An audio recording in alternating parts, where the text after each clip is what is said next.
Yo copain, c'est Alex. Alors déjà, bienvenue à toi pour cette nouvelle vidéo. Sénèque disait « La maîtrise de soi est la meilleure des victoires ». Et ça va un peu être le thème de la vidéo. Parce que comme tu as pu le voir dans le titre, on va parler de toi. Plus particulièrement de ton ego et des manières de t'en détacher. Je voudrais juste te poser une petite question. Combien de temps est-ce que tu vas laisser un événement t'impacter émotionnellement ? Si tu as un fort attachement à ton ego, cet événement va te marquer pendant des jours, des semaines, des mois, peut-être plus.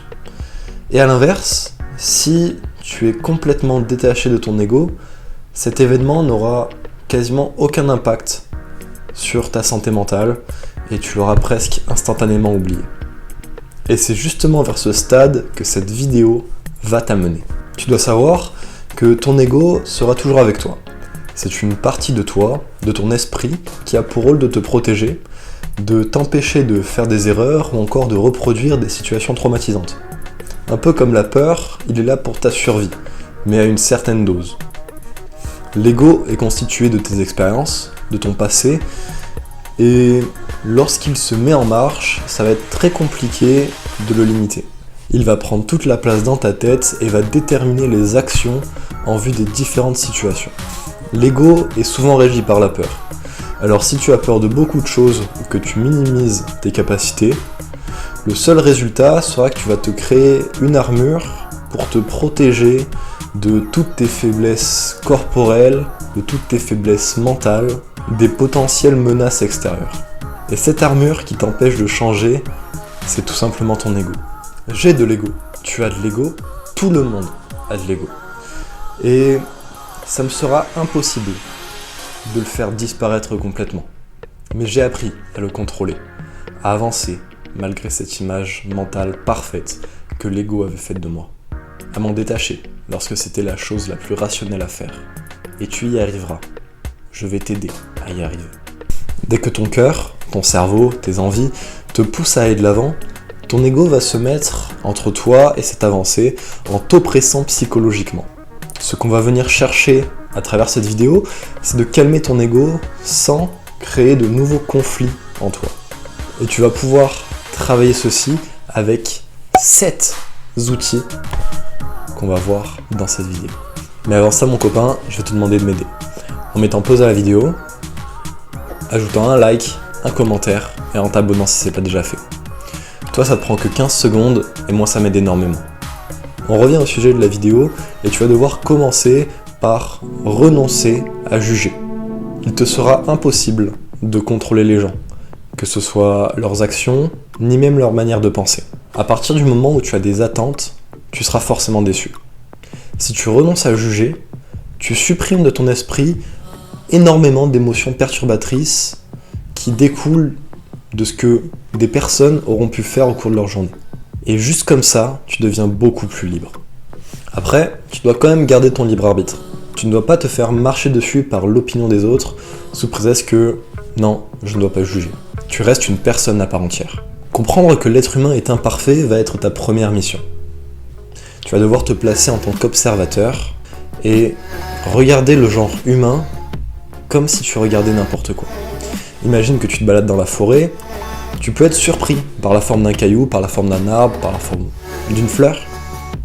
Mais quand tu verras cette fleur, tu ne te diras jamais « Purée, cette fleur est une connasse profonde !»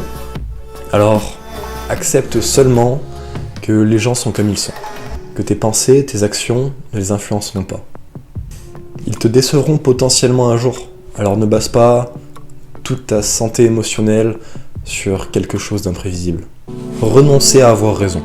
Pourquoi est-ce que tu devrais investir du temps de ta vie, de ta force mentale, de ton énergie, pour essayer de convaincre quelqu'un qui n'a pas envie d'être convaincu ? Alors que tu pourrais juste mettre cette énergie dans tes projets, dans tes objectifs. Ça n'a vraiment aucun sens, mon copain. On pourrait tout simplement appeler ça une bagarre d'ego. Quand les deux parties veulent absolument avoir raison, je t'assure qu'absolument rien de constructif ne sortira de cet échange. Et d'une certaine manière, tout le monde sera perdant. Lorsque tu te rends compte que le débat est complètement stérile, laisse la personne en face avoir raison, si ça lui fait plaisir. Puis en règle générale, quand tu fais ça, tu seras apprécié par la personne en face de toi. Tu as complètement le droit de ne pas être d'accord. Mais est-ce que c'est vraiment utile d'avoir toujours raison ? Renoncer à se justifier. C'est plus ou moins la même chose que de renoncer à avoir raison. Sauf que quand tu te justifies, tu essaies de défendre ton ego. Dire que ce n'est pas de ta faute te fait éviter d'assumer tes actions grâce à une quelconque circonstance. Tu supprimes complètement le fait que tu peux apprendre de tes erreurs et assumer tes responsabilités. En te justifiant, tu n'apprendras jamais. Alors sois humble. Accepte ce qu'on te donne de la critique. Par contre, si la critique n'est pas justifiée, essaie au maximum de ne pas rentrer dans le jeu de l'autre. Renoncer à se comparer. Je pense vraiment que c'est une des parties les plus compliquées. Surtout avec les réseaux sociaux. Quand tu es inondé du top 1% des personnes, c'est extrêmement compliqué d'avoir une vision normale. Si on parle uniquement de musculation, la plupart des personnes que tu verras dans ton fil d'actualité, c'est soit des dopés, soit des personnes qui ont au moins une dizaine d'années de pratique et qui ont réussi à atteindre un niveau juste impressionnant. Et malheureusement, toute cette stimulation visuelle va forcément t'impacter psychologiquement. Et là, tu peux avoir deux sortes d'impacts. Soit un impact positif, en te créant des objectifs et en te donnant une certaine dose d'inspiration. Mais pour la plupart des gens, toute cette stimulation visuelle va être extrêmement négative. Parce que le message qui va venir s'incruster dans ta tête est que ce que tu vois sur les réseaux sociaux est la norme. Et qu'il y a forcément quelque chose qui ne va pas avec toi. Mais mon copain, tu as juste à regarder autour de toi quand tu es sur la plage l'été. Tes efforts ne sont pas vains. Il faut que tu prennes conscience de ça. Après, sans vouloir parler forcément de musculation, ce phénomène existe dans tous les domaines. Alors forcément, au bout d'un moment, ton cerveau va juste péter un câble. Dans tous les cas, je t'invite tout simplement à te regarder dans un miroir. La seule comparaison qu'il devrait y avoir dans ta tête, c'est celle de toi vis-à-vis de toi-même. De la personne que tu étais hier, la semaine dernière, il y a un mois, il y a 6 mois, 1 an en arrière. Réfléchis à tout ça et vois d'où tu pars et où tu vas. Renoncer à plaire. À ton avis, pourquoi est-ce que tu veux plaire aux autres ? Tu as tout simplement peur du jugement des gens. Il faut arriver à te défaire de ce masque social que tu utilises pour obtenir l'acceptation des autres. Parce que je sais que en toi, tu as des valeurs.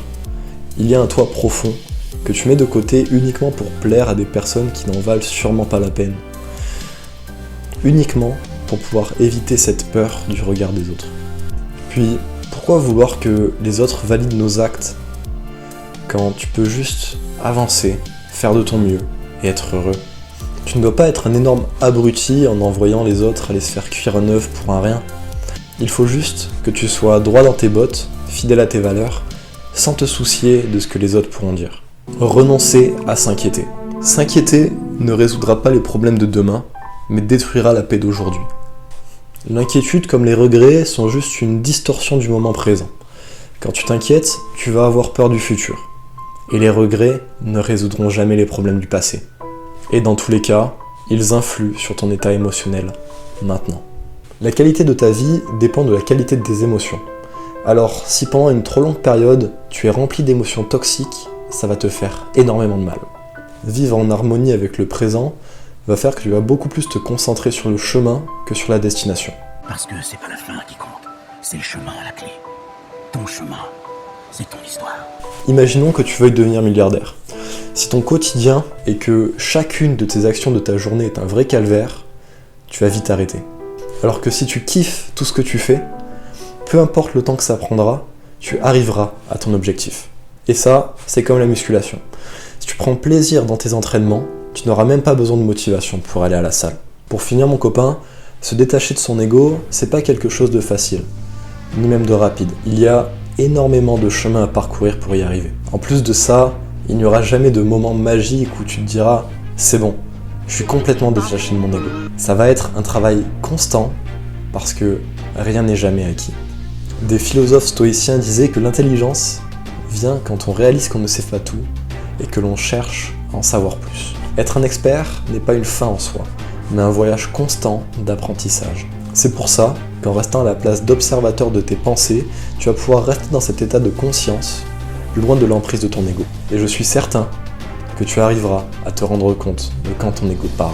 Sur ce, j'espère que la vidéo t'a plu, que tu en seras ressorti grandi par rapport au début, et que ça t'aidera dans ta vie de tous les jours. On se dit à bientôt pour une prochaine vidéo. Allez, c'est ciao!